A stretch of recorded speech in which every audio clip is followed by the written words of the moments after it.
diplomado gratuito sobre el nuevo Código Procesal Penal, perdón. El tema que será tratado el día de hoy será sobre la prisión preventiva, que será explicado por el doctor Aaron Aleman Yactayo. El doctor Aleman es abogado penalista por la Pontificia Universidad Católica del Perú, máster en Derecho Penal y Procesal Penal en la Universidad Carlos III de Madrid. El especialista en prevención, control y sanción de la corrupción, es capacitador, asesor y consultor de instituciones públicas y privadas nacionales e internacionales en materia de delitos económicos,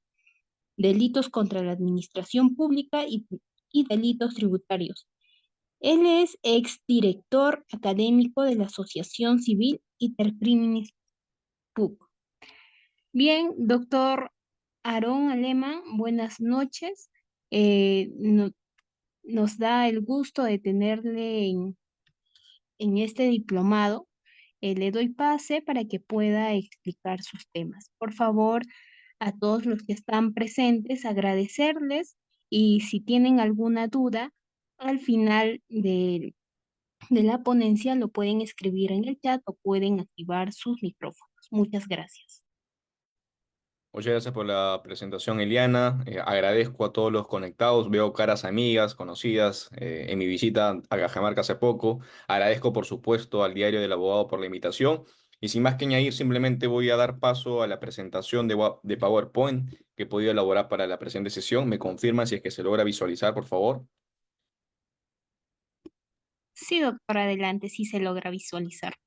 Excelente. Lo que vamos a abordar el día de hoy se va a dividir en tres grandes tópicos. El primero de ellos es la prisión preventiva con las últimas modificaciones que se ha tenido en cuenta a partir del decreto legislativo 1585. El segundo de ellos es la prolongación de la prisión preventiva, que es básicamente el requerimiento que va a hacer el fiscal para poder, como su propia palabra lo indica, prolongar el término de la duración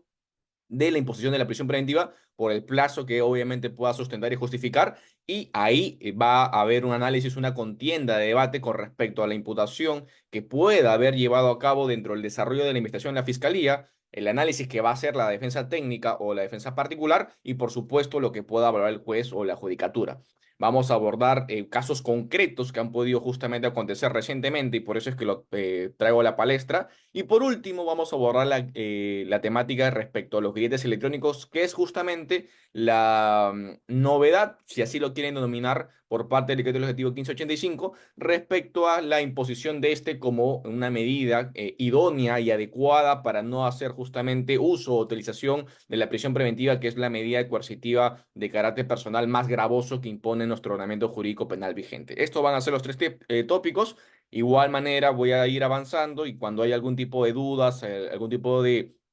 consultas, bienvenidos sean. La idea es que sea bastante dinámica la clase y obviamente va a haber espacio para las preguntas si es que hubieran lugar en cualquier etapa de la presente sesión.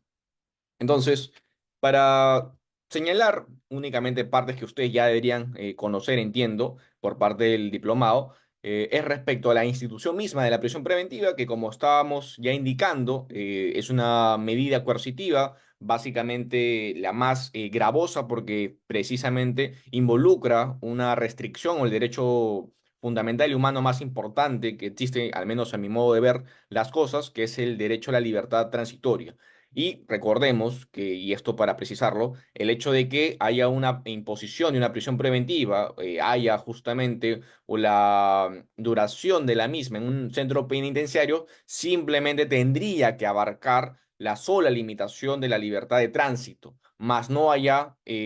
otros derechos que también podría asistir y de hecho le existen a la persona privada de su libertad, al menos en proceso de investigación, como es el derecho a la salud, el derecho a la vida, el derecho a un trato digno, el derecho a no ser discriminado, entre otros, que también lo vamos a ver al último, que es básicamente por qué es que surge la necesidad de este decreto legislativo 1585 y obviamente la sustentación respectiva con estas instituciones que vamos a ver el día de hoy.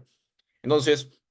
¿por qué surge la prisión preventiva? Bueno, es una consecuencia de una resolución jurisdiccional. Recuerden esto, que es en realidad el pilar básico. Todo requerimiento que se pueda llevar a cabo durante la etapa de formalización de la investigación preparatoria involucra que existe un análisis por parte del garante de la legalidad, obviamente representado por el fiscal, pero a su vez, y lo más importante, es respecto al guardián de los derechos fundamentales y humanos en nuestro país, que al menos en esta etapa lo va a hacer el juez de investigación preparatoria, que es el que justamente también va a tener la oportunidad de analizar la prolongación de la prisión preventiva, la cesación de la prisión preventiva, entre otras instituciones vinculadas o conexas a la misma. A su vez, este juez o este magistrado,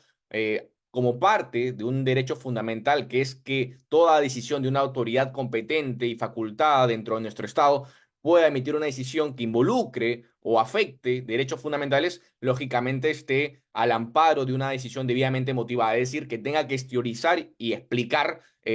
cuál es su ratio decidendi que lo arriba o lo llega a tener una conclusión determinada en un caso en concreto. En otros términos, tiene que estar debidamente motivada. Y es de carácter provisional. Recuerden que cualquier tipo de medida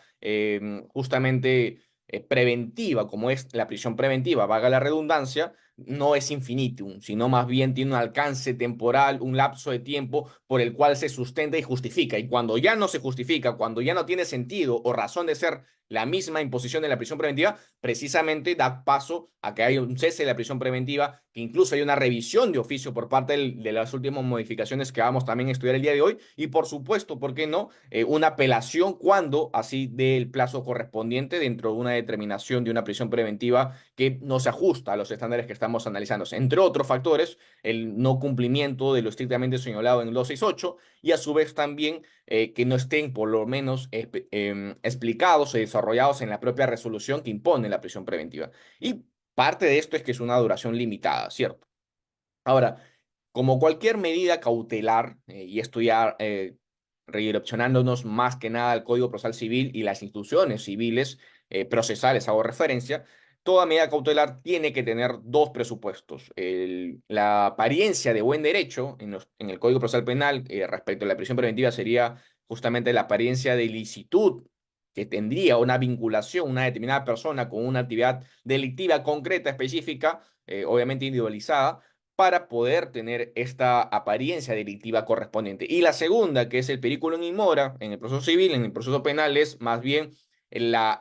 entorpecimiento procesal, es el peligro procesal que se pueda también desdoblar en dos grandes vertientes. Uno es el peligro de fuga, es decir, que la persona pueda exteriorizar, pueda hacer un despliegue de acción concreta, específica, que sea imputada y corroborada y acreditada por parte de la Fiscalía, que nos dé cuenta claramente de por qué esta persona razonablemente se podría inferir a partir de estos actos que podríamos haber dado cuenta, se pueda obviamente rehuir a la persecución penal a través de una huida del país de manera lícita o clandestina incluso. Y lo segundo es más bien el peligro procesal en su vertiente de entorpecimiento a la propia investigación. Es decir, hay una obstrucción a la investigación que pueda hacer la Fiscalía dentro de un proceso penal, y a su vez también podría existir, por ejemplo, una perturbación con respecto a los canales que está guiando la investigación la Fiscalía. Por ejemplo, a través de eliminación de documentos, o a través de intimidación a los testigos, entre otros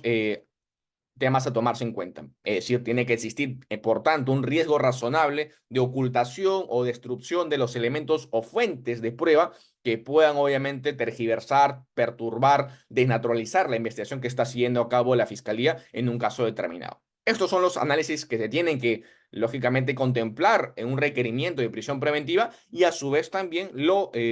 por su parte, la defensa técnica tendrá que hacer el contradictorio respectivo a efectos de determinar si es que, en el caso en concreto, existe o no existe un peligro de fuga. Y ahora, son copulativos y son también análisis que tendrían que estar escalonados. Acabo de referencia con lo mismo,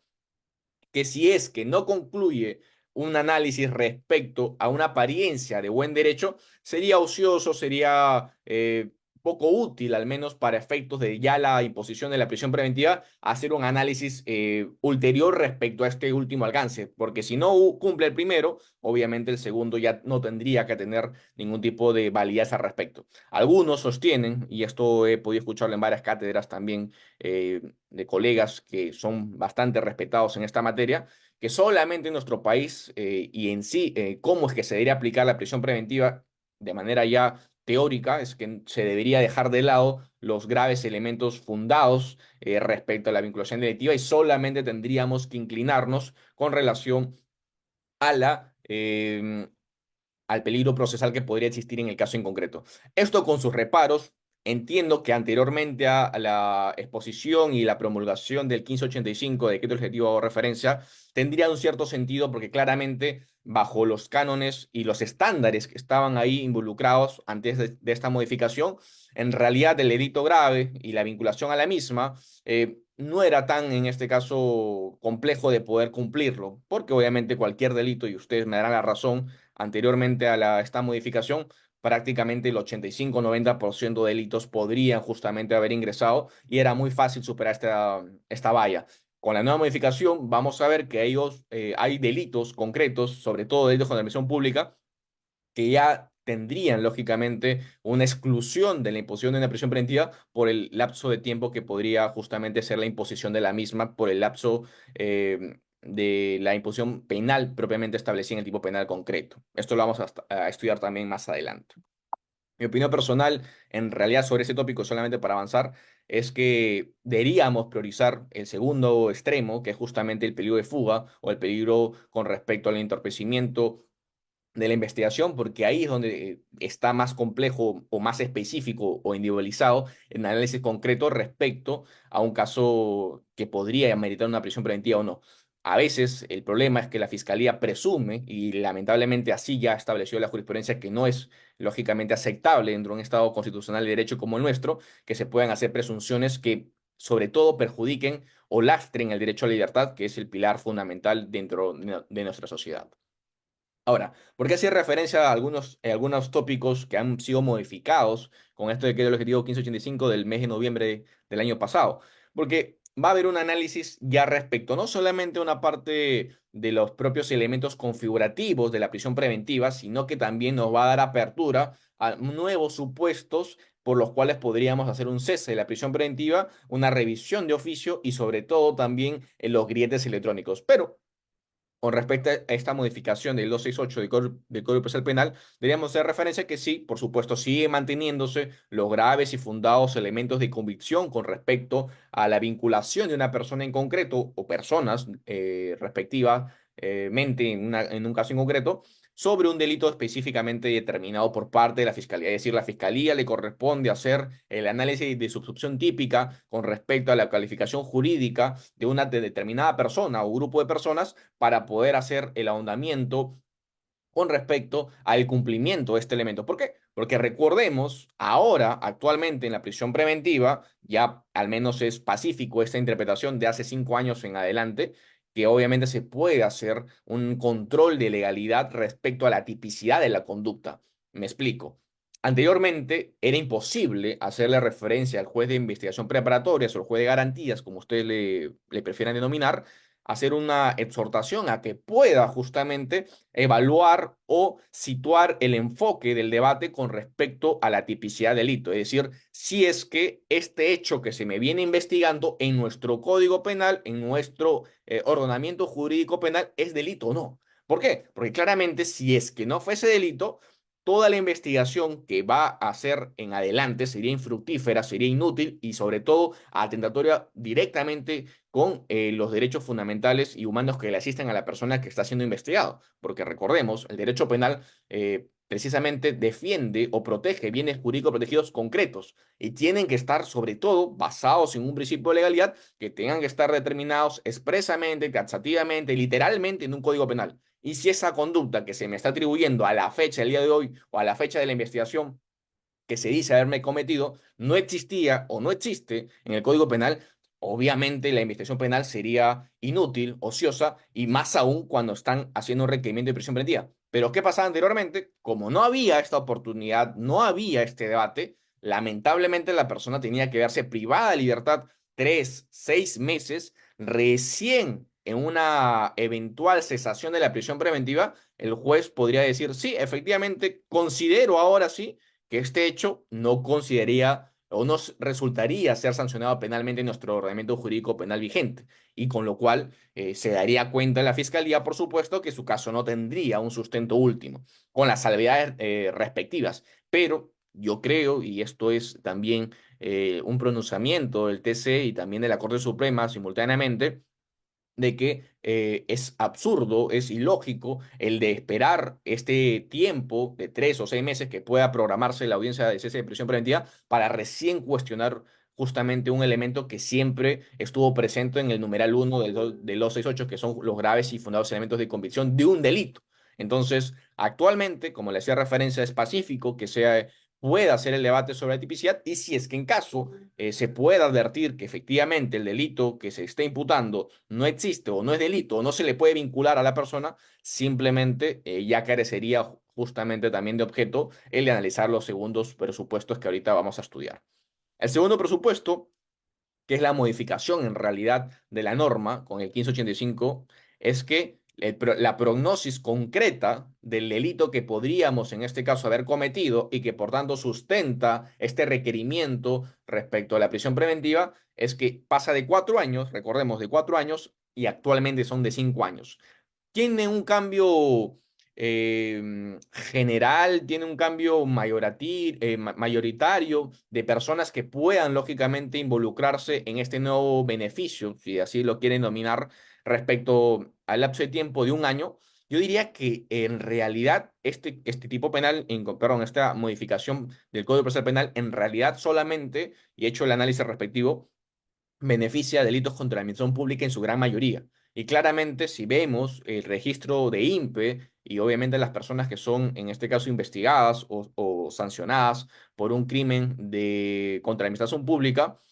son más o menos un 5 a 6% de toda la POPE, es decir, toda la población penitenciaria que se pueda encontrar recluida en un centro penitenciario que esté a cargo del INPE. Y entonces, si vemos o concebimos este cambio, desde mi punto de vista, sería justamente un favorecimiento hacia estos delitos que siempre han sido considerados privilegiados, porque no se ha comprendido, lamentablemente, la diferenciación y la gravedad respecto a los efectos y consecuencias jurídicas de un delito de corrupción de funcionarios públicos. ¿Por qué? Porque, claro, anteriormente se concebía, se comprendía que estos delitos, como eran delitos denominados de cuello blanco, eran delitos elegantes, algunos incluso lo denominaban, por ser económicos, su fin o detrás del mismo, era justamente que no daban una sensación de gravedad, porque claro, nadie se ve afectado directamente como si lo hace un robo, como si lo hace una violación, como si lo hace tal vez un asesinato o un homicidio. Pero lo que ha establecido, y acá me redirecciono a lo que establece la CIDH, es que la corrupción sí es grave para los derechos humanos porque precisamente no permite o obstaculiza que se pueda cumplir uno de los presupuestos justamente que la sociedad amerita tener, que es el desarrollo económico sostenido. Es decir, no todos tenemos en una sociedad el derecho a que el Estado pueda proveernos también de estas posibilidades o oportunidades, porque recuerden, el Estado finalmente se alimenta de todos los impuestos de todas las personas que pagamos el mismo para efectivamente a través de obras públicas, obras sociales, tener mayores oportunidades. Pero ¿qué pasa con la corrupción? Lamentablemente, este efecto diferenciador entre una persona con bajos recursos económicos o pobres, con una persona que sí tiene recursos económicos, va a ser aritméticamente desproporcional. ¿Por qué? Porque a las personas pobres, lamentablemente, les va a costar mucho más el acceder a este ámbito de corrupción que a la persona que sí tiene recursos. Muy resumidamente, un ejemplo para que ustedes lo puedan comprender. Y con esto avanzo a una persona que le soliciten, por ejemplo, para efectuar una denuncia, porque a veces es absurdo, así, lo coloco así porque lamentablemente a veces llegan al despacho muchas llamadas por hecho de que no se puede hacerle una denuncia cuando es un derecho humano, un derecho fundamental, el de, lógicamente, poner en cuestionamiento de un hecho presumiblemente delictivo a las autoridades públicas, entre ellos la policía, la fiscalía. A veces se deniega a hacer las denuncias porque el policía o el efectivo policial simplemente arbitrariamente o abusando de su autoridad, lo impide o lo obstaculiza. Y claro, a las personas que no tienen recursos para que haga una denuncia les cobran, por ejemplo, 100 soles para efectos justamente de tramitar su denuncia y correr traslado a la fiscalía. Pero estos 100 soles a una persona que tiene recursos económicos claramente no le va a afectar en absoluto. Gano, no sé, 50.000, 100.000 soles al mes, 100 soles es básicamente ni el 0,1%. Pero a esa persona que lamentablemente percibe 500 soles, 1.000 soles, el de poder suministrar 100 soles es ya no solamente un tema que pueda lindar con un tema económico, sino que incluso su propia subsistencia. Por eso es que afecta gravemente no solamente a esta persona que lógicamente no tiene los recursos económicos, sino que también el status quo se sigue manteniendo pobre, porque lamentablemente la corrupción busca eso, busca que no haya cambios, que haya apariencia de cambios, pero que finalmente son, como su propio nombre lo dice, apariencias. Y obviamente esto a futuro, mediano o largo plazo va a conllevar a que se sigan teniendo estas prácticas y se tolere incluso la corrupción, como al menos en nuestro país se tiene esto ya cristalizado por décadas. Esto es justamente el comentario que hago con respecto a esta modificación y esto lo hemos cristalizado, materializado en un caso último que lo hemos podido ver a nivel nacional, que es justamente de la familia Fujimori, con Kenji Fujimori a la cabeza, cuando se le hizo la denuncia y sentencia del delito justamente de tráfico de influencias y con la apelación lograron que sea una pena no efectiva, sino más bien una pena con la imposición de una suspensión por ese tipo de modificaciones. De 4 pasó a 5 y obviamente con la pena 5 años pudo verse beneficiado con la misma. Eso para el debate respectivo, pero sí yo creo que está pensado, ideado para estas ocasiones, porque como les hago nuevamente referencia, un 80 hasta 90% de las personas que se van a ver beneficiadas con esta modificación son delitos contra la administración pública en su gran mayoría.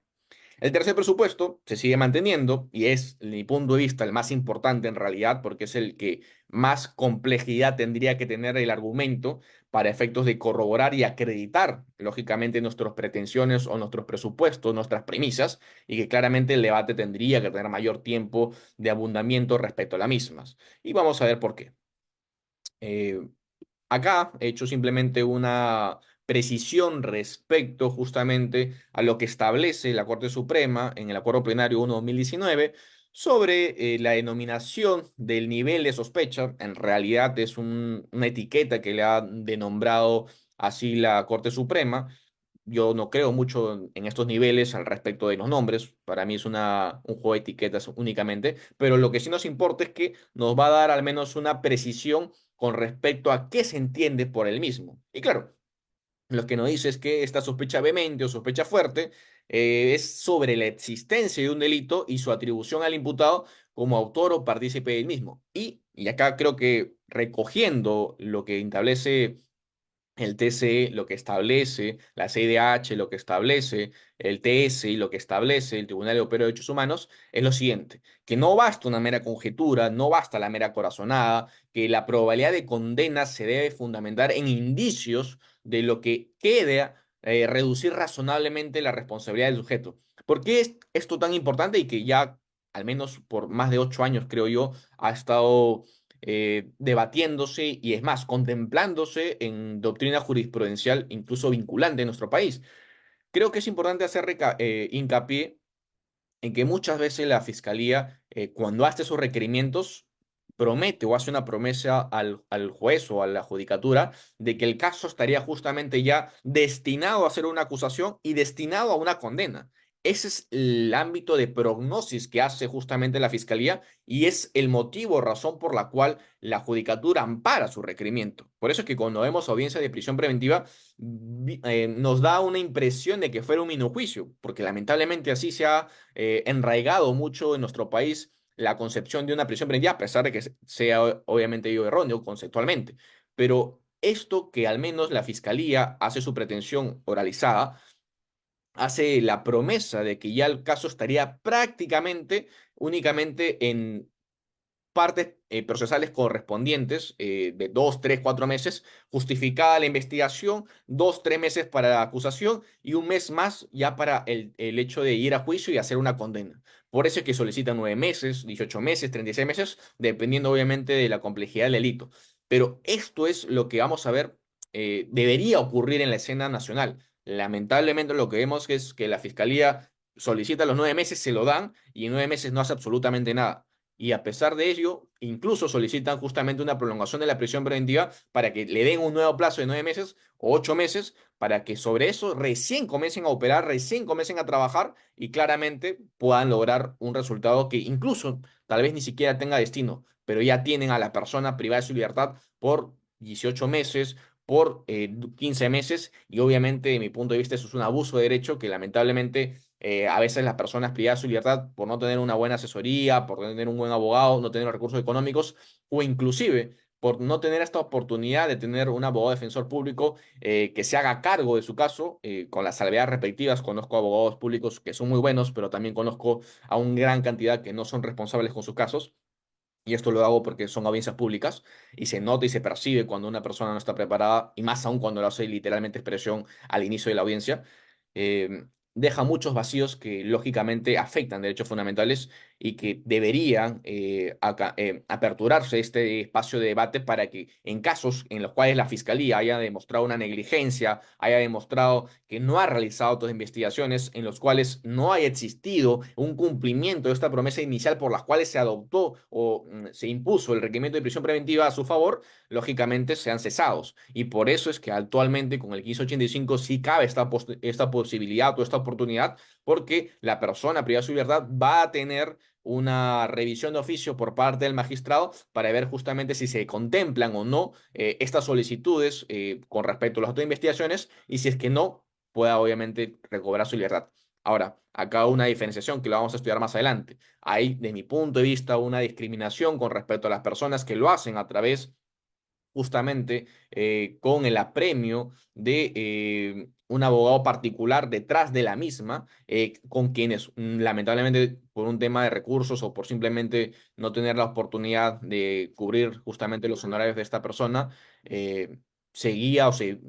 basa únicamente en la función del juez o del magistrado respectivo. Porque vamos a estudiarlo, hay una diferenciación cuando se hace una apelación en un caso y en otro. Esto para ya ir avanzando. El periodo de obstaculización con respecto a la prisión preventiva, acá cito a Nieva Fenol, en realidad, y del Río Labarte, que creo que son magistrados, perdón, eh, colegas, y que también algunos de ellos han estado varios años en el litigio penal. Obviamente son, de mi punto de vista, doctrina especial, relevante para efectos de revisar el peligro de obstaculización y sobre todo la prisión preventiva. ¿Qué nos indica del Río Labarte? Que la naturaleza del delito y la gravedad de la pena no son suficientes, no puede aplicarse la prisión de automáticamente. ¿Por qué lo dice? Porque claro, hay delitos que son ya de por sí, lógicamente, sensibles para efectos de un análisis respectivo. ¿A cuáles hago referencia? Por ejemplo, delitos de lavado de activos, delitos de crimen organizado, delitos contra la libertad sexual, por ejemplo, violación sexual o tocamientos de menores de edad. Esos delitos, la pena en sí misma es bastante alta. Y claro, si tú solamente te guiases de la pena en concreto o en abstracto, como ustedes puedan denominarla, en el caso en concreto hago referencia, eh, vas a estar muy inclinado como magistrado, como fiscal, a que claramente se pueda imponer esta prisión preventiva. Pero ello sería obviar el análisis respecto a justamente cómo es que esta persona ha demostrado una inconducta procesal, ha demostrado un riesgo que pueda colocar justamente esta premisa de que pueda arruinar el proceso o pueda simplemente obstaculizar el mismo. Me explico. ¿Qué pasa si la persona está investigada por delito de lavado de activos y durante toda la investigación siempre ha ido a todas las citaciones, ha sido muy responsable al momento de entregar información que se le ha podido solicitar, ha postulado medios de prueba para que la fiscalía pueda lógicamente comprender que existe una desvirtuación de su imputación, porque esta persona lógicamente no sería responsable del delito o no existiría simplemente el delito? Asiste a todas las citaciones con respecto a la judicatura que se le hayan podido llevar a cabo y a pesar de todo este comportamiento procesal impecable que puede incluso estar presente en cualquier tipo de audiencia que haya podido ser citado o convocado, cuando no es, recordemos, obligatorio para las partes, al menos imputadas, hacerlo, en algunas de ellas, la Fiscalía aún así solicita un requerimiento de prisión preventiva. Se condiciría o se podría tener una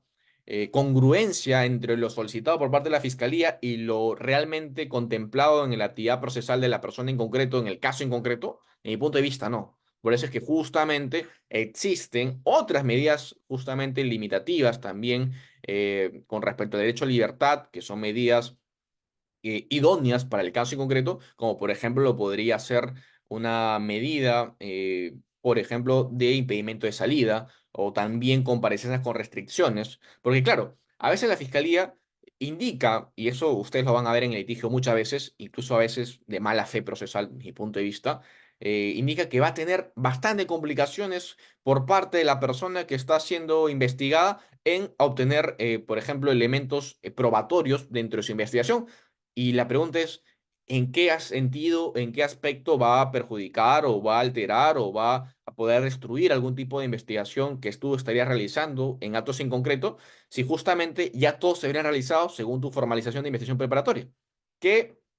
más podría esta persona hacer o no hacer para perjudicarte? Y claro, ahí cuando ya no hay justificación, simplemente la fiscalía espera que el juez o el magistrado en esta búsqueda de luchar contra delitos graves pueda asistirlo, pueda ayudarlo, puede incluso reemplazar su acción, que desde mi punto de vista es una contravención directa a justamente cómo es que se contempla el nuevo modelo acusatorio en nuestra parte procesal, en el Código Procesal del 2004 correspondiente al rol que cumple la fiscalía, el rol de la parte de defensa técnica y obviamente el magistrado. Pero vemos, lamentablemente, en audiencias incluso públicas, públicas en el sentido que son transmitidas a través de Justicia TV, que los magistrados a veces quieren o pretenden suplir el rol de los fiscales y obviamente, si es que se permite eso tolera, claramente sería un acto de nulidad respectiva, pero si es que no lo advierten o no lo hacen saber, la persona que es investigada o procesada por este tipo de requerimientos se va a ver afectada muy gravemente y ustedes podrán dar cuenta de la misma. Nieva Fenol, por su parte, nos dice que respecto al peligro de actualización es que se concrete en cualquier acción que pueda realizar el imputado estando en libertad y que pueda de algún modo comprometer la tutela que se dispensa en la sentencia. Claro, lo que resumidamente nos da cuenta el autor es ¿qué acto en concreto tú has podido, a través, no sé, de una prueba indiciaria, determinar o colegir o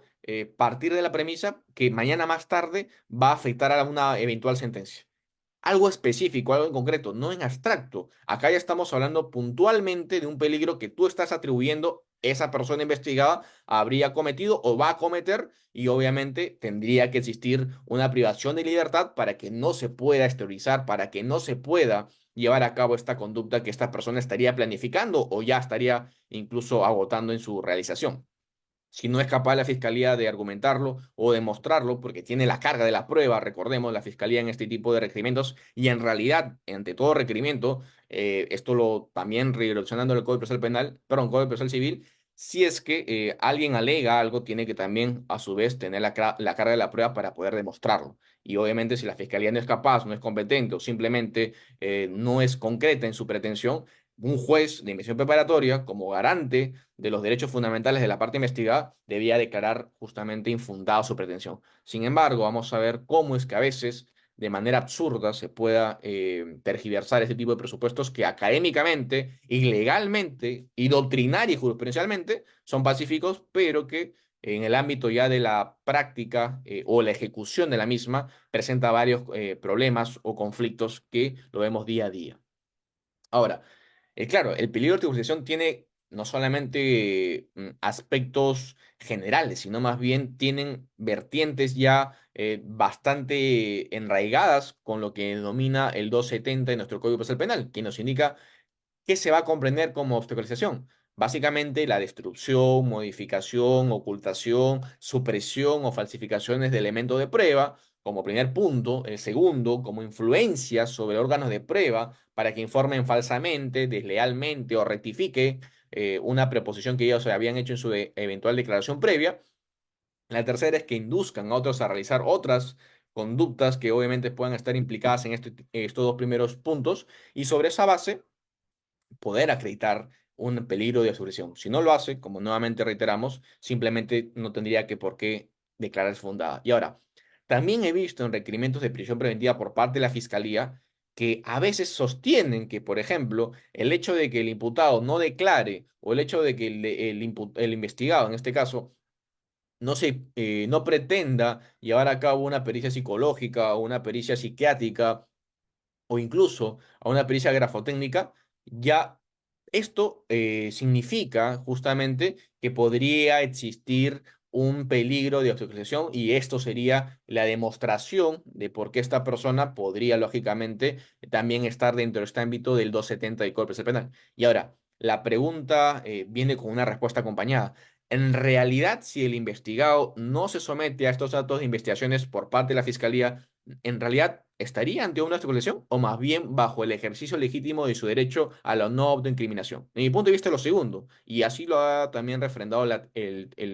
Corte Suprema respecto a sendas resoluciones en las que ha determinado que el silencio o la negativa de llevar actos de investigaciones en los cuales, lógicamente, la persona podría estar implicada o podría autocorresponder una involucración respecto a los hechos investigados, lógicamente no van a acreditar ningún tipo de peligro de fuga o peligro de secuestración, sino más bien es un ejercicio legítimo de su derecho antes ya mencionado. Por eso es que ya actualmente la Fiscalía ha modificado en sus requerimientos este tipo de fundamentaciones que anteriormente los venían haciendo o formulaban para contemplar una acreditación del periodo de autorización. Creo que esto ya obviamente está instaurado y también contemplado en jurisprudencia relevante. Les traigo unas jurisprudencias para que ustedes también puedan actualizarse al respecto. Una de ellas es la casación 1640-2019 del año 2020, 5 de febrero. En el fundamento jurídico tercero nos indica lo siguiente. Acerca del peligro de obstaculización o entorpecimiento, el artículo 270 del Código Procesal Penal determina igualmente con un criterio enumerativo las situaciones constitutivas del mismo que siempre requieren, y acabo de hincapié siempre, requieren del imputado conductas activas, no negativas, no pasivas, activas, tanto directamente como indirectamente sobre los órganos y las fuentes de prueba, que demuestren cómo el proceso será perjudicado por la conducta del imputado. A esto se le denomina peligro efectivo. Es decir, una vez más, la propia jurisprudencia es pacífica en sostener que las conductas desplegadas por parte del investigado que den cuenta del cumplimiento del 270, lógicamente tienen que estar debidamente especificadas y analizadas conjuntivamente con respecto a qué acto de prueba o qué fuente de pruebas podría verse afectada y no únicamente hacer señalamiento de manera abstracta, porque sería un razonamiento o una fundamentación que no está en este caso permitida bajo los cánones, por ejemplo, de la sentencia del TC con respecto a Juliana Yamoja, que ya al menos es un precedente vinculante con respecto a la valoración probatoria y también obviamente sobre el tema vinculado a los indicios probatorios. El segundo que también traigo a colación es la casación 393-2022, esta es más reciente, del 10 de agosto de 2022, y nos indican, a los efectos que nos interesan, al menos para el presente curso, es que a mayor posibilidad futura de imposición de varios años de privación de la libertad para el imputado, mayor incremento de su peligro de fuga. Y claro, acá entra en una contradicción abierta esta jurisprudencia, que por eso es que lo menciono, porque si bien es cierto que un delito pueda tener, por supuesto, mayores años, 15 años, 20 años, 25 años, cadena perpetua incluso, en principio, claro, lo que nos va a dar como análisis preliminar, incipiente, diría yo incluso, es que esta persona se va a poder fugar. Pero si solamente agotamos este análisis, no sería completo, ni tampoco íntegro, ni tampoco acorde con lo que nos establecen los demás presupuestos. Porque este presupuesto, con respecto a un factor a tomarse en cuenta, tendría que también hacer el análisis conjuntivo sobre si es que esa persona, como tal lo establece la casación 1640 que ya hemos hecho lectura o revisión, es existe o no un peligro concreto o ideal. El hecho de la mayor pena o mayor imposición del ius punendi en un delito en concreto no nos dice nada de mi punto de vista. Simplemente es un indicador a tomar 50 por supuesto, pero que tiene que estar contemplado, contrastado y corroborado con demás elementos que podrían justamente dar cuenta de que esta persona en concreto no tendría ningún tipo, al menos de actitud o acto desplegado que nos dé rendimiento al menos probable o razonable de que va a rehuirse el proceso o lo va a entorpecer para obviamente acreditar el 270. El periodo de fuga, básicamente, también es importante saber sobre la calidad del arraigo y esto es justamente lo que le hacía referencia sobre la ponderación. Ahora, el peligro de fuga, tengan en cuenta, es una vertiente y el otro es justamente el entorpecimiento. Ahora, nuestro Código Procesal Penal nos establece de que cualquiera de ellos, si es que está acreditado, serían suficientes para la imposición de un requerimiento de prisión preventiva. Esto, ojo, yo considero que en realidad deberían ser los dos copulativamente, pero ya hay obviamente doctrina y también jurisprudencia ya varios años atrás y el propio tenor legal nos establece de que debe ser uno o el otro. ¿Y por qué nos importa entonces hacer referencia con el periodo de fuga a la calidad de arraigo? Porque a veces hemos visto en solicitudes o requerimientos de prisión preventiva, incluso el año pasado en casos bastante conocidos o mediáticos a nivel nacional, se hacía, por ejemplo, alusiones de que si la persona era un abogado, por ejemplo, pero no tenía estudio jurídico, entonces no tendría un arraigo laboral porque no podría lógicamente vincularlo. Y ahora, la pregunta cae por su propio peso. Si un abogado no tiene estudio, pero es un abogado independiente con 20 años o 15 años o 10 años o 5 años o un año, no importa, de trabajo continuado y que por tanto precisamente recibe honorarios o dinero con los cuales puede hacer su subsistencia o el de su familia incluso, ¿no tendrá un arraigo de calidad? Por supuesto que sí lo tendrá. Lamentablemente, estos filtros que en principio la Fiscalía hace un requerimiento, los hace también, no hay que negarlos por un tema político a veces, pero esto si lo consentimos, es decir, si es que fuera ya de los nombres o fuera de los casos en concreto, en realidad no soy afiliado ni tampoco me interesa mucho de los partidos políticos de nuestro país, incluso estoy en contra en realidad, pero más allá de eso, eh, si permitimos o toleramos que a determinada persona, sin importar nombres o apellidos, se le imponga una prisión preventiva por fundamentos como este, ¿qué nos va a deparar en un futuro si es que eventualmente, Dios no libre, nos pueden hacer un requerimiento a nosotros o a nuestros familiares o amigos? Si nosotros permitimos este tipo de interpretaciones, lógicamente estaríamos convalidando que efectivamente personas que no tienen un trabajo, por ejemplo, el caso de abogados, en un estudio jurídico, lamentablemente no tienen un arraigo y te pueden hacer un requerimiento de prisión preventiva que se va a declarar fundada porque se está acreditado en el periodo de fuga. Y como habíamos recordado, el periodo de fuga o el periodo de fiscalización lamentablemente, cualquiera de ellos, si es que se llega a cumplir, estaría acreditado y por tanto fundada la prisión preventiva. Y esto, de mi punto de vista, justamente no debería ser pacífico o no debería tolerarse porque lamentablemente sí es una arbitrariedad en la interpretación que estaría llevando a cabo la Fiscalía y que obviamente la Judicatura no podría contemplar o no podría convalidar. Porque claramente, ya lo dijo el TC, ya lo dijo la Corte Suprema, debemos entender por respecto, al menos en el ámbito laboral, cualquier medio por la cual la persona pueda percibir un ingreso, al menos sostenido en el tiempo, por el cual se pueda, en este caso, hacer cargo de sus propias necesidades personales o incluso de terceros que pudiera ser su familia. Esto ya sería suficiente para poder acreditar un arraigo de calidad con respecto a la vertiente, lógicamente, laboral. Evidentemente, si la persona también tiene vínculo familiar, tiene hijos, tiene hijas, tiene esposa o conviviente, sería un segundo factor a tomarse en cuenta, así como también la calidad económica que la persona podría develar. Ahora, ¿por qué digo que a veces existen arbitrariedades en la interpretación? Porque a veces, si la persona tiene dinero, la fiscalía argumenta diciendo que por la condición económica alta de la persona, se puede presumir, y eso es en realidad un contrasentido, no se puede presumir nada en un requerimiento, se tiene que demostrar. Pero la fiscalía sostiene y sigo. Presumimos que puede fugarse del país por esta capacidad económica,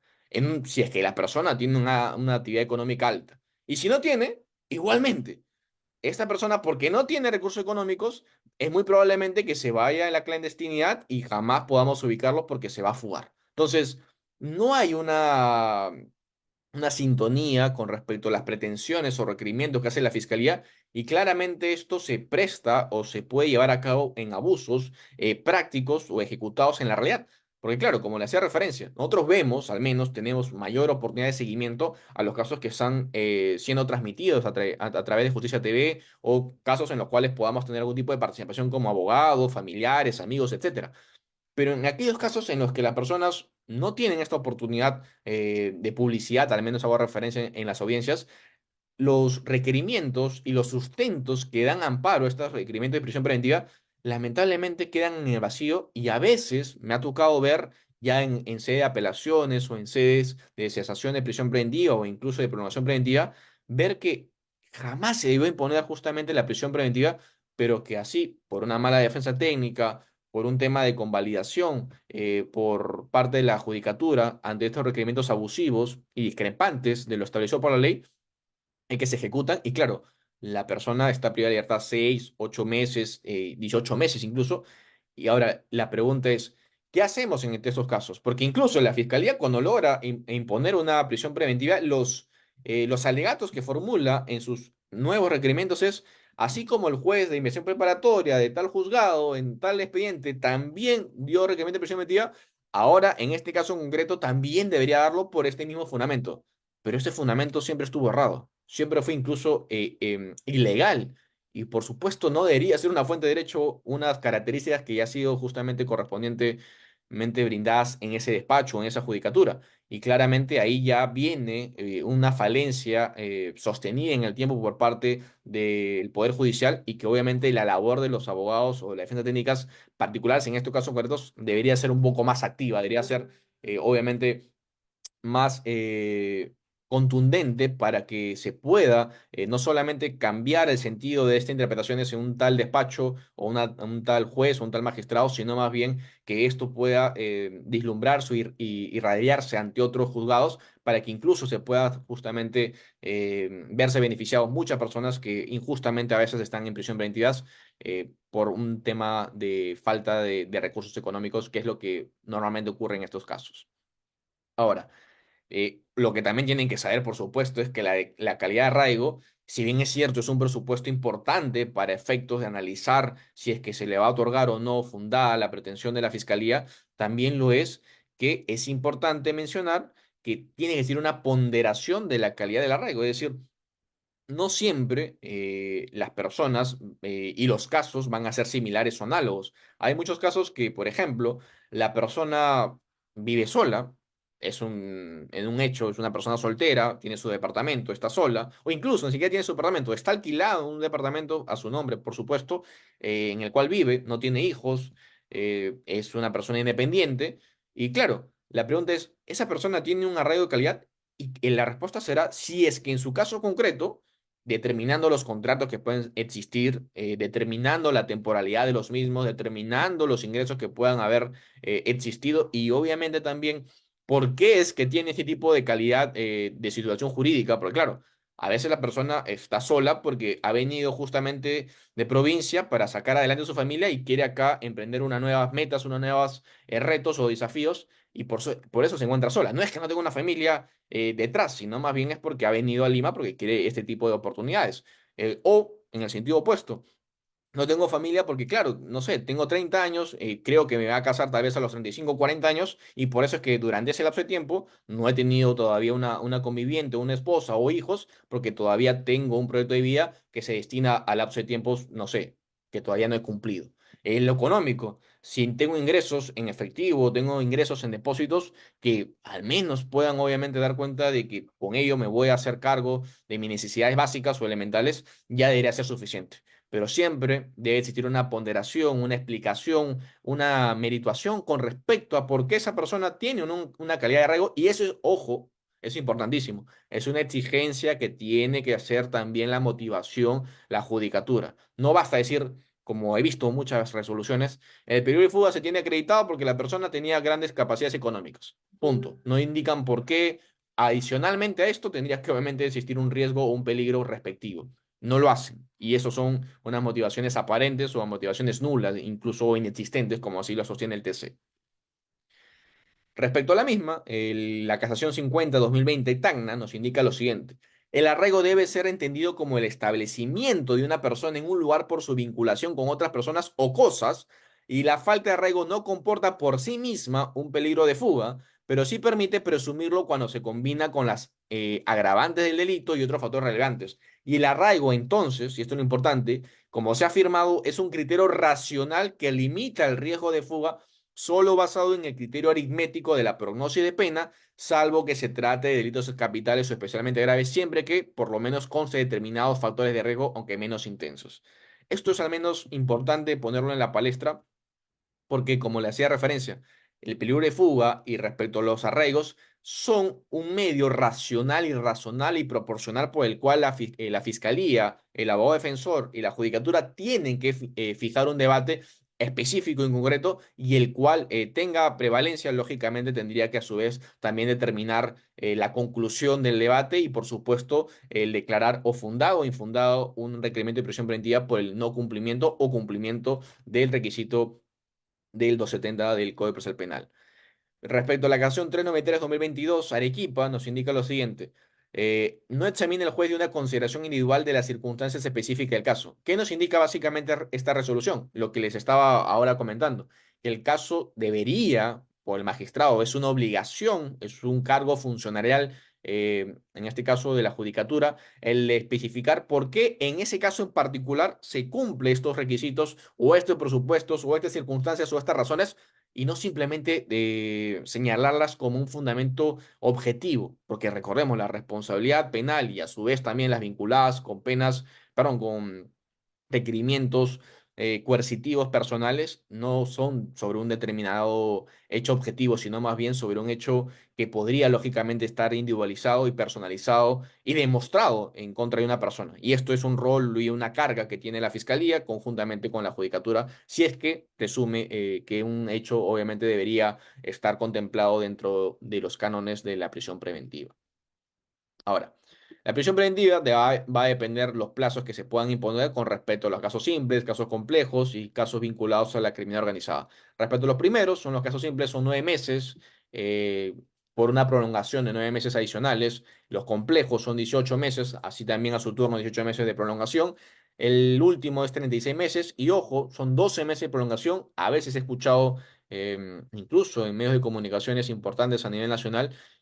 a través de abogados que también son muy respetados, al menos en el área penal o derecho penal, que se confunden indicando de que en la criminalidad organizada también el plazo de prolongación son de 36 meses adicionales, con lo cual se sería 72 meses de prisión preventiva que podría tener la persona privada de libertad en calidad de investigado, lo cual es falso. Son 36 más 12 meses y eso está en la norma. Ahora, voy a pasar al segundo tópico, que es respecto a la prolongación de la prisión preventiva. ¿Por qué? Porque claro, si es que ya partimos de la premisa de que una vez que está formalizada la causa, es decir, está formalizada la investigación preparatoria y se le habilita a la judicatura a través de un requerimiento debidamente motivado, especificado, expresado, razonadamente, por qué determinada persona debe estar recluida en un centro penitenciario a través de una prisión preventiva, ya sea por 9 meses, 18 meses, 36 meses, también lo es que estos 9 meses abarcan, si es que se imponen, por supuesto, todas las etapas procesales que lógicamente van a venir en cuenta. Es decir, no es que la prisión preventiva y el lapso temporal que le puedan dar a los casos simples o casos complejos o casos de criminalidad organizada sean por etapas. Es decir, yo no voy a dar 9 meses por una etapa de prolongación, perdón, una etapa de formalización o 9 meses por una etapa intermedia o 9 meses por etapa de juicio oral. Sería absurdo, sería injusto y arbitrario también en contra de la persona que está haciendo un requerimiento de la fiscalía en su contra. Por eso es que el plazo que se va a determinar debería estar contemplado todos los supuestos de las etapas procesales del proceso penal. Y con ello, la fiscalía darse obviamente bien servida porque debería alcanzar todo el tiempo posible o probable para que la persona pueda ser sentenciada y que lógicamente no haya ni un riesgo para que pueda rehuir el proceso o para que pueda fugarse. Hasta ahí, claro. La excepción a esta regla es precisamente el requerimiento de prolongación de la prisión preventiva y se da bajo dos supuestos. Los dos supuestos son si es que hay una dificultad, una especial dificultad en la investigación o una especial dificultad en el proceso. Vamos a ver ahora su diferenciación. Pero antes de esto, también es importante hacer hincapié que el artículo 142, numeral 2 del Código Procesal Penal nos establece que los plazos que solo le correspondan trabajaron los jueces y fiscales serán observados rigurosamente por ellos. Y la auto de apelación de la Corte Suprema de Justicia, interpretando este artículo, nos dice lo siguiente: cuando la dilación se debe a una causa no razonable y ajena al imputado que se encuentre preso o privado de su libertad, como lo son las diligencias indebidas, sobrecarga de trabajo o protagonizadas por una fiscalía determinada, no deberían, lógicamente, afectar en absoluto a la persona que está siendo privada de libertad en calidad de investigada. Esto como premisa, como precedentes para efectos, obviamente, de ir avanzando con la fundamentación de la promoción de la prisión preventiva. ¿Por qué digo de ello? Porque claro, ¿qué pasa? Y esto me ha pasado hace una semana atrás, y me viene pasando, en la fiscalía, por ejemplo, en delitos, cualquier delito que puedan colocarlo ustedes. Por ejemplo, el 183B, delitos incluso económicos, lo cualquiera que ustedes deseen. ¿Qué pasa si es que la fiscalía hace justamente este requerimiento de prisión preventiva el día 18 de febrero, por ejemplo, el día de hoy? 18 de febrero, a las 9 de la noche, hace un requerimiento de prisión preventiva, que se programe la audiencia mañana, 19 de febrero, lunes 19 de febrero, y ese día se le otorga la prisión preventiva con las diligencias que ha podido actuar durante 2, 3 días. Es decir, desde el 15 de febrero hasta el 19 de febrero hizo las diligencias preliminares, un 99% de diligencias que podrían obviamente dar cuenta de la posible comisión de un delito. Ok, hasta ahí nadie discute que podría ser probable que justamente se estime la imposición de una prisión preventiva en contra de esta persona. Ok, pero ¿qué pasa si estos 9 meses restantes, es decir, estamos en febrero, qué pasa si es que en noviembre de este año, ya cuando está por culminar o acabar el lapso de tiempo de la prisión preventiva, la fiscalía o casualidad se da cuenta de que ya está por vencer, no ha hecho absolutamente nada, ni un acto de investigación adicional, hace una solicitud de prolongación de la prisión preventiva y adicionalmente hace un requerimiento acusatorio porque sabe que si no se lo otorga, igualmente tiene que hacer obviamente una acusación porque no debería tener mayor tiempo. ¿Qué nos dice la Corte Suprema al respecto? Dos cosas. Si es que hay un análisis respecto a la solicitud de la prolongación de la prisión preventiva y esta es cercana o próxima a un requerimiento de acusación, se entiende que ya no debería entonces haber justamente una especial dificultad en la investigación porque no tendría congruencia procesal que si tú estás alegando por una parte que te ha faltado tiempo, que necesitas o exiges tiempo para seguir investigando porque ha habido algo que te ha entorpecido, ¿por qué entonces mañana más tarde haces una acusación cuando el estándar probatorio, recordemos, de una acusación es que tú prácticamente como Estado, como ius puniendi, en representación de la ciudadanía, estás justamente aceptando, reconociendo de que esta causa es probable de sentencia condenatoria? No tendría una congruencia, porque claro, por una parte estás indicando que tienes un caso culminado en el que ya la persona muy probablemente va a ir a prisión y por otra parte estás alegando una prolongación que no debería dar el caso porque no podría obviamente contemplarse un caso que esté a medias y a su vez que esté finiquitado. Eso por una parte. Lo segundo, si tú haces una promoción de la prisión preventiva, se entiende que ha tenido que pasar dos razones. Uno, ha habido un cambio de fiscalía, que claramente ya es un tema inimputable a los propios funcionarios de la fiscalía. Por ejemplo, estaba en la primera fiscalía de Lima Norte y se pasó a la primera fiscalía de Sullana. Oye, acá yo no tengo el de Sullana, hago referencia. Acá recién me ha llegado la investigación durante 7 meses que se paralizó porque hubo un tema de conflicto de competencias y que claramente luego de que la Fiscalía Superior hizo el debate respectivo con la judicatura, recién ha llegado a mi judicatura hace un mes. Y por eso que estoy justificando una ampliación con esta prolongación de la prisión preventiva porque me falta reunir ciertos elementos de investigación que estaban previamente contemplados en la formalización y que no se han podido llevar a cabo. Hasta ahí comprensible. Pero ¿qué pasa si esa misma fiscalía ha cambiado 5 veces de fiscales? Y claro, la sustentación de la fiscalía que hace la prolongación de la prisión preventiva es, oye, hay una especial dificultad en el proceso de investigación porque acá ha habido 5 fiscales que han pasado la carpeta fiscal y no han podido llevar a cabo justamente una labor por el poco tiempo que han tenido responsabilidad del mismo. Y como es un ejercicio legítimo el hecho de renunciar, el hecho de ya no ser parte de la fiscalía, tú no podrías tener esto en contra de la fiscalía, sino más bien es un caso fortuito. Es decir, para la fiscalía, ojo, esto ni siquiera se los estoy contando en broma, es un tema que me ha pasado hace poco y está sustentado incluso en requerimiento de la programación preventiva. Según la fiscalía es, 5 fiscales han pasado por acá, nadie ha hecho nada porque unos han tenido un mes, otros han tenido 2 meses, pero han renunciado. Y el ejercicio legítimo del derecho laboral a renunciar es obviamente que no se me pueda imputar a mí las consecuencias negativas de la misma. Y ahora, a su vez, y esto es lo contradictorio en realidad, hago una prolongación de la prisión preventiva como segundo presupuesto porque la judicatura, en 2 días que he hecho mi requerimiento de acusación, no ha programado fecha y hora para la audiencia de control de acusación. Entonces, por tanto, está contemplado tanto la especial dificultad de la investigación como también la especial dificultad en el proceso. Un lado por la fiscalía, que ha tenido 5 fiscales que han podido renunciar, que han podido no tener tiempo suficiente para hacer sus cargos, para el tema de la entrega de cargos respectivos, y por otra parte, durante 2 días, la judicatura no ha podido llevar a cabo la audiencia de control de acusación y por tanto se me está perjudicando a mí como fiscalía porque ese tiempo fue valioso para que esa persona sea recluida en prisión preventiva. Y obviamente es absurdo. Lamentablemente en ese caso no había forma, obviamente, de que la judicatura pueda contemplar una resolución favorable a la expectativa de la fiscalía, pero vamos que esas fiscalías no les ocurren una sola vez, porque justamente su propio requerimiento hacía alegación de que esos mismos supuestos habían sido también acogidos en otros casos que también había llevado a cabo en la judicatura correspondiente. Entonces, la preocupación, al menos mía, fue si esta judicatura tiene este eventual pronunciamiento ante este tipo de solicitudes de prolongación, a pesar de que son ilegítimos, claro está, y creo que ustedes consideran conmigo,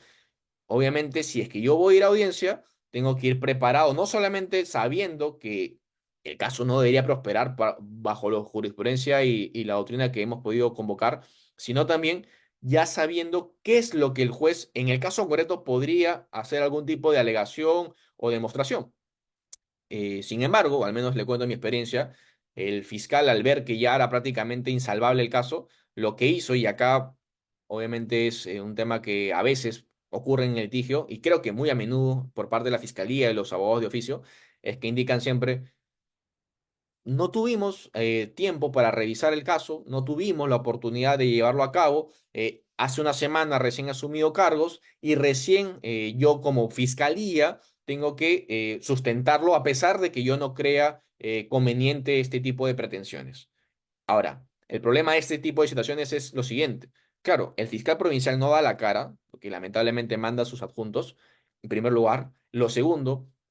es que en estos casos se ha normalizado de que la fiscalía o los abogados de oficio tienen la facultad de incluso pedir reprogramaciones por un tema de quebrantamiento al derecho fundamental a la defensa porque no han tenido el tiempo suficiente para prepararse. ¿Cuándo? Y acá es la diferencia precisamente entre un abogado particular y el Ministerio Público o la Fiscalía en concreto. Recordemos que la Fiscalía es indivisible, es permanente y se entiende que obviamente todos sus funcionarios son uno solo.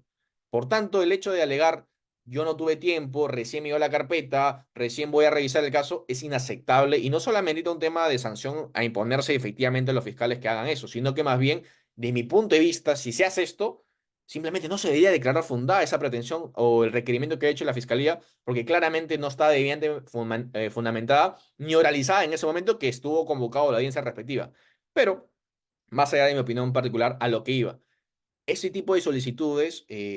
contradicen abiertamente lo que sostiene la jurisprudencia. ¿Y qué nos dice la jurisprudencia al respecto? Leo para ello la casación número 1682-2022 Tacna. Dice, cuando se trata del derecho a la libertad de una persona, los operadores de justicia deben guardar mayor recelo y cuidado en el estricto cumplimiento de sus funciones y plazos. En otros términos, la prolongación de la prisión preventiva no corresponde otorgarse en casos que evidencien negligencias en el cumplimiento de sus funciones. Y obviamente no va a haber negligencia si es que una fiscalía, cuando hace un requerimiento de prisión preventiva, cuando hace ese requerimiento ya tiene todos sus datos de investigaciones y luego de 9 meses, cuando ya está por vencerse, pretende tener una nueva ampliación o una nueva prolongación, perdón, de plazo cuando obviamente no ha hecho ningún tipo de labor, fuera ya de las razones, circunstancias, motivos, obviamente, salvo un caso fortuito, un caso imprevisible, irresistible, como obviamente podría, no sé, que se haya incendiado una sede de un despacho fiscal en un determinado momento de nuestro país, que ha ocurrido lamentablemente y por eso podría ser excepcional. Pero el hecho de que tú lo tengas y no quieras revisarlo simplemente porque no tuviste esa debida diligencia, claramente muestra que esa persona que está siendo requerida en una prolongación no debería perjudicarse. Y eso también lo vemos en el Acuerdo Plenario de 2019, en los que nos indican que el criterio rector desde el principio de proporcionalidad es que la prolongación de la prisión preventiva no procede cuando la dilación del proceso se debe a una causa no razonable y ajena al imputado preventivo. Nuevamente, es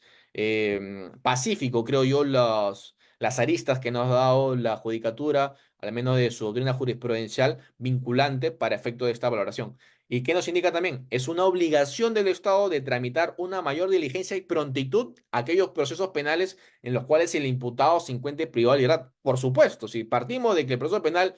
en sí mismo es la última ratio, el principio de fragmentariedad, subsidiariedad, y lógicamente la excepción a esta regla es que exista una necesidad de reproche de sanción penal porque la persona así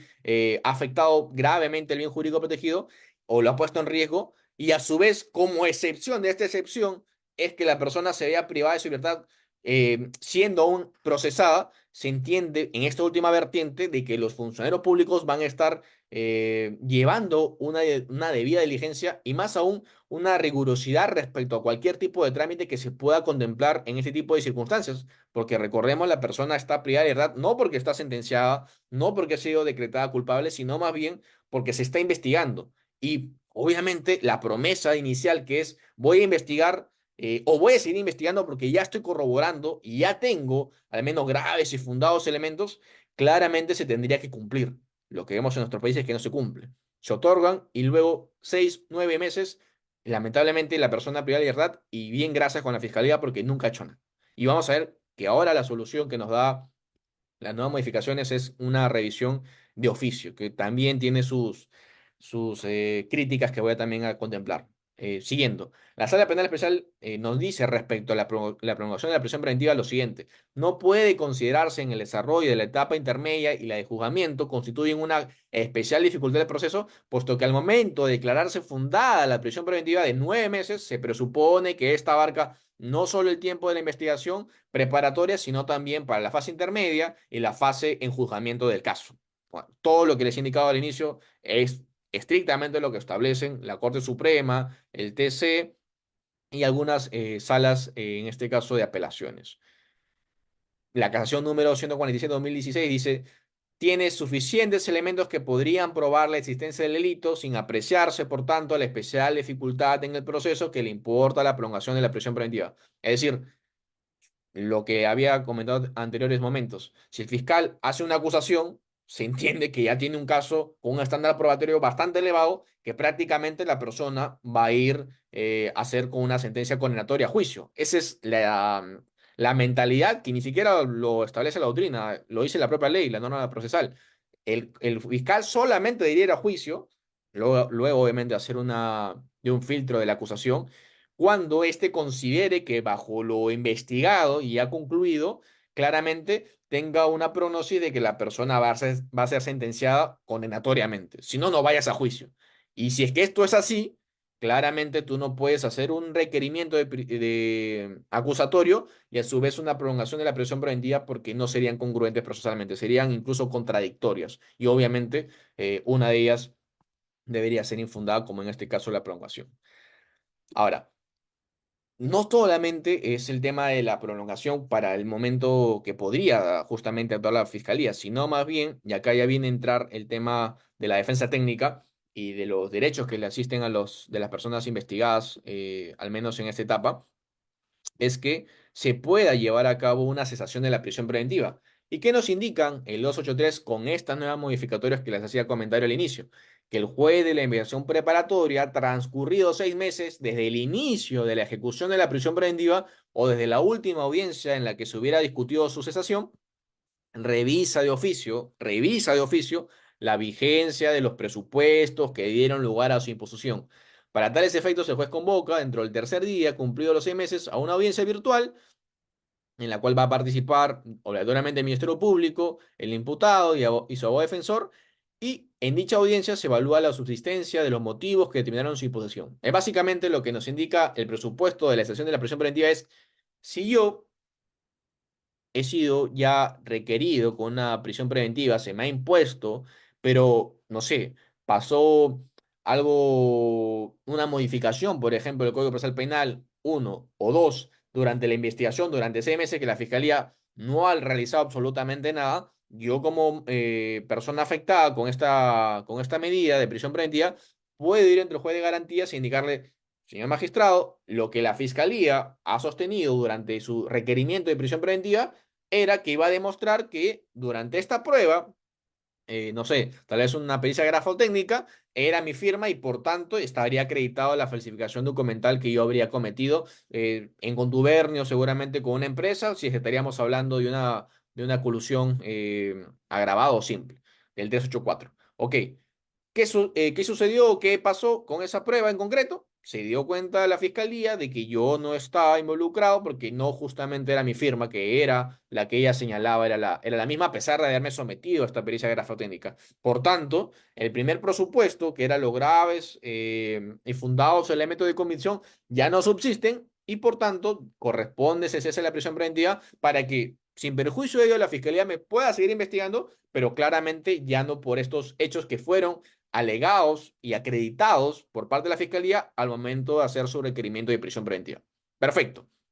Ahora, ¿cuál es la modificación? ¿En qué consiste? Porque esto ya existía, el 283 ya existía. ¿Cuál es el cambio que ha estipulado el 1585? Que ahora no solamente la defensa o el abogado particular o el abogado de oficio de la persona investigada lo pueda someter a debate. Ya no es simplemente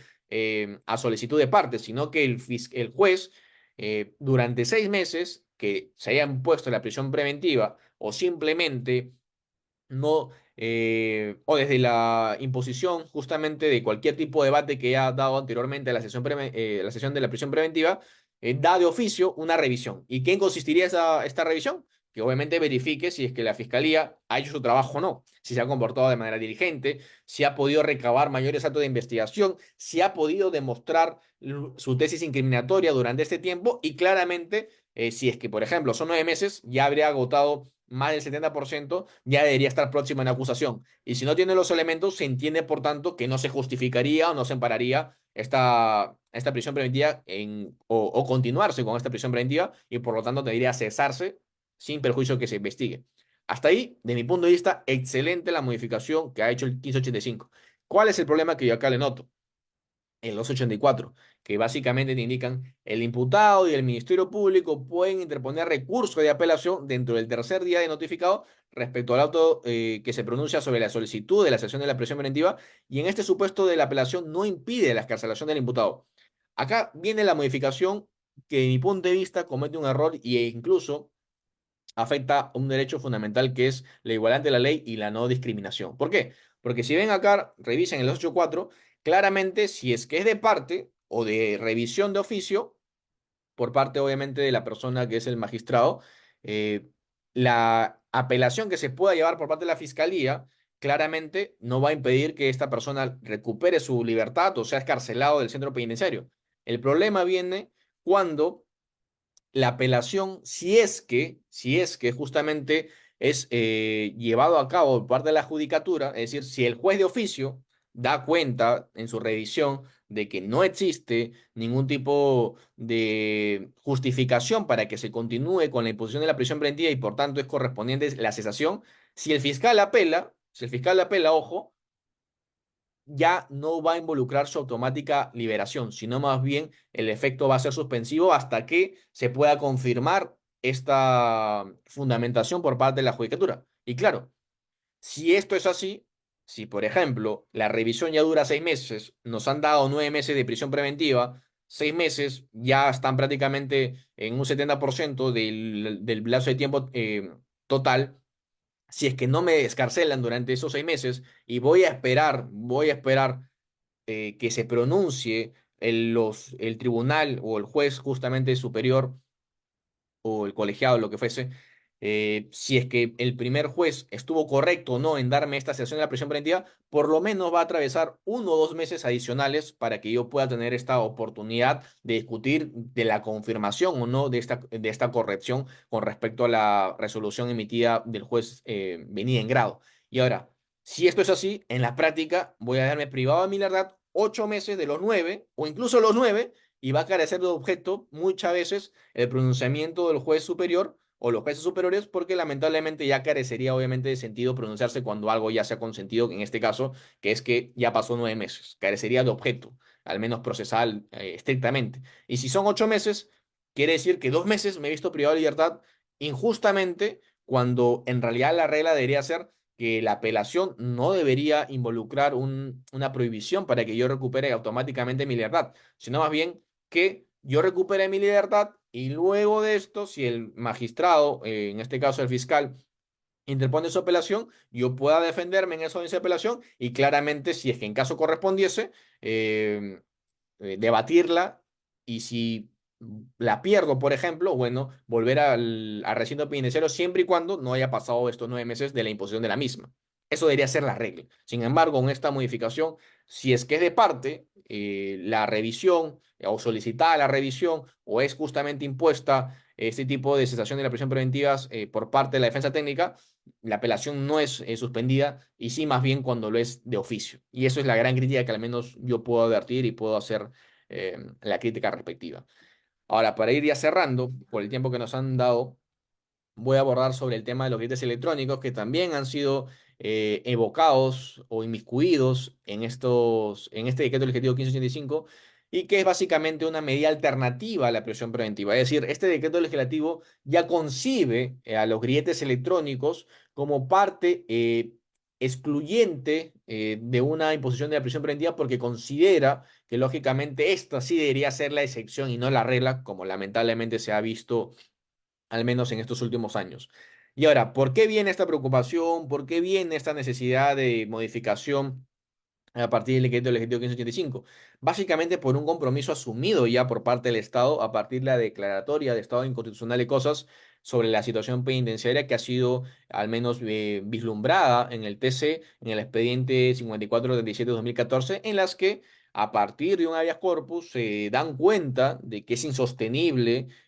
cómo es que las personas ahí en prisión se encuentran lógicamente viviendo porque afectan directamente a su vida humana, afectan a su vida, afectan a su salud, porque claramente ni siquiera tienen colchones, no tienen posibilidad de acceder a medicina, ni mucho menos tampoco algunas veces a visitas. Y esto afecta claramente, como le decía al inicio, no solamente el derecho a la libertad de tránsito, que sería el único, al menos, que estaría justificado en poderse limitarse o poderse verse afectado, sino más bien estos derechos de la salud, la vida, integridad, lo que fuese. Obviamente no deberían contemplar también la sentencia o la resolución de prisión preventiva que podría tener una persona porque sería lógicamente ya arbitrario en su ejecución. Y a partir de esto es que el TC indica, les doy 10 años para que pueda haber una reforma respecto a cómo es que se están tramitando las prisiones preventivas, pero ojo, en cinco años voy a hacer una primera revisión de tu trabajo a ti, sistema penitenciario, a ti, INPE, a ti, jueces, a ti, fiscales, de cómo es que han estado tramitando las causas y obviamente también a ti, legislativo. Tengo que ver cómo es que tú como Estado estás trabajando este tipo de requerimientos porque son excepcionales y no son la regla. Entonces, aparte de esta necesidad, se hace la evocación de el supuesto de incrementar posibilidades o aperturar justamente situaciones en las que se despenalice o se pueda desasinar las cárceles, porque claramente están hacinadas en un 120%, un 150, algunas veces en 200. Por eso es que yo le digo que en realidad están mega hacinadas. Y sobre esto, los grilletes electrónicos se tornaron o ya fueron parte de hace varios años atrás. Esto hago de referencia del año 2017, 2016, hubo un debate que lamentablemente ya estamos alrededor de 8 años que estamos al menos comentando. Académicamente hago referencia sobre los grilletes electrónicos, pero vemos que en su realidad solamente hasta la fecha, si no me equivoco, son 33 que se han aplicado durante estos 8 años, con lo cual La gran promesa es justamente este decreto legislativo 1585, porque anteriormente el que le antecedió fue el 1514, perdón, y que la discusión era, oye, ¿quiénes van a asumir ahora los costos procesales o los costos, perdón, de ejecución de estos billetes electrónicos? ¿El Estado o los mismos investigados beneficiados de esta imposición de billetes electrónicos? Y bueno, durante todos esos años hubo una limitación por aspectos económicos. Sin embargo, ya a través de tesis proyectables económicamente hablando, se indicó que obviamente los grilletes electrónicos eran mucho más económicos y baratos de hacer el seguimiento y ejecución que tener privada de libertad de una persona en un centro penitenciario. Y eso fue contemplado precisamente en el Decreto Supremo número 12/2020, en el que ya se agotó esta discusión sobre quién debería ser el que asuma los gastos sobre la ejecución de los billetes electrónicos, y que era supuestamente la gran limitación para que no se pueda llevar a cabo la masificación de la imposición de estos billetes electrónicos. Y por eso es que debería haber un cambio de ese entonces, que es el año 2020. Ahora, ¿qué pasa? Como ustedes saben, los billetes electrónicos tienen tres presupuestos. El primero de ellos es el presupuesto técnico, que es básicamente la disponibilidad de los dispositivos de billetes electrónicos por parte del Estado. El segundo es el presupuesto jurídico, que ya no debería haber presupuestos jurídicos, al menos complicaciones son claras de mi punto de vista. Y el tercero, que estaba en pie de boga, el que estaba en la palestra, que era justamente el por el cual se dilataba 3, 4 años la masificación, en los presupuestos económicos, que era obviamente quién asumía los costos. Pero ya ha superado los presupuestos económicos, ya ha superado los presupuestos jurídicos, que al menos ya son comprensibles, son sencillos, bajo el Acuerdo Plenario 2/2019. Lo único que queda ahora es el más importante en realidad, que es los presupuestos técnicos. ¿Por qué? Porque ahora le corresponde y le compete al Estado contratar, invertir en la disponibilidad de billetes electrónicos para que justamente se pueda hacer su masificación. Y la gran promesa, por eso les hacía referencia, es el decreto legislativo 1585, porque este está dando como apertura a su masificación por el tema jurídico, justamente, mayor ámbito de expansión de utilización de la misma para justamente deshacinar los recintos penitenciarios. Ahora, ¿cuál es la problemática? Que ya viene atravesando unos 4 meses, 3 meses de esa promulgación, y hasta la fecha, de mi punto de vista, no ha habido ningún tipo de cambios. Ahora, ¿cuál es la problemática a su vez? Que, como ustedes sabrán, comprenderán, económicamente y políticamente, los legisladores y a su vez también los que hacen los requerimientos económicos para la inversión del gasto público no ven rentable justamente apoyar a los presos o a los sentenciados o a los investigados en prisión preventiva. Y la gran problemática acá se torna una vez más en si es que el Estado va a tener realmente la voluntad de poder invertir en este tipo de disponibilidad o no. Mi punto de vista, y con ya un tema de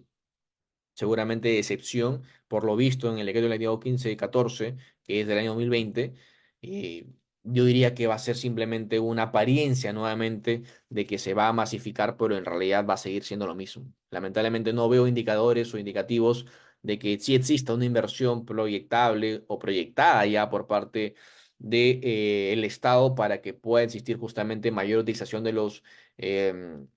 grilletes electrónicos, y como parte de la misma va a ser que seguramente de los 33 que hay actualmente en nuestro país aumenten tal vez en 40, 45 en 5 años, con lo cual no se cumpliría en realidad la meta proyectada por parte del TC, ni mucho menos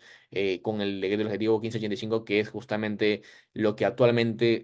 ha generado mucha esperanza o mucha voluntad por parte de las personas que están privadas de su libertad en temas de condiciones infrahumanas e indignas, diría yo incluso, pero que vemos que el Estado todavía no ha tenido realmente esta voluntad fáctica de desenvolver el gasto público necesario para una disponibilidad. Con lo cual hay mucho por avanzar y mucho por, obviamente, todavía debatir para que el Estado pueda comprender que, una vez más, la prisión preventiva y las personas investigadas, a diferencia de las personas que son ya sentenciadas, no deberían tener esta oportunidad justamente limitada o incluso prohibitiva de acceder a un mecanismo como es el grillete electrónico, que es más idóneo y se utiliza y funciona bien en otros sistemas jurídicos, como por ejemplo el anglosajón, para no verse privada de su libertad innecesariamente sabiendo incluso la situación carcelaria que atravesamos durante hace ya 2 décadas atrás. Por eso es que la invitación a estos tipos de debates o cursos académicos es para reflexionar y también tener obviamente esta oportunidad de comentárselo a los funcionarios públicos involucrados en esa temática, principalmente a efectos de que se genere un real cambio y no simplemente se vayan a hacer limitaciones o modificaciones al Código Procesal Penal que finalmente no tengan un tipo de desemboque en un cambio de la realidad, que es lo que más se necesita en este tipo de casos en los cuales se ven privadas de libertad personas día tras día. Espero con esto ya haber culminado la presentación y simplemente a la espera de cualquier tipo de consulta sobre la temática que hemos el día de hoy acabado y nuevamente agradecer a todos por su participación y a su vez también a la organización por la invitación. Quedo a esperar las preguntas respectivas para ya dar culmino a la sesión y obviamente también cerrar la semana de la mejor manera.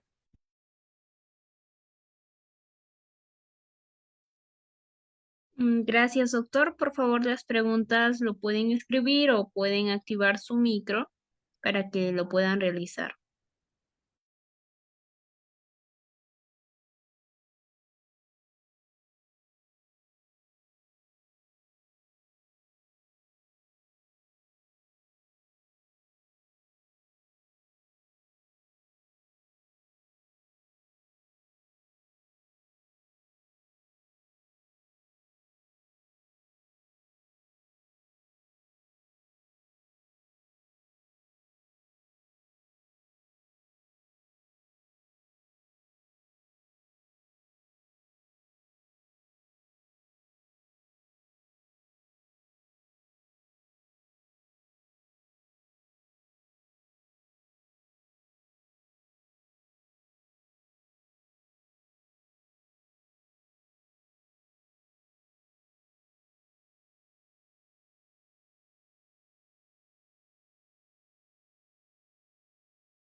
Muchas gracias a todos los que están mandando ahorita mensajes en el correo, en el chat, lo estoy viendo. Gracias a todos,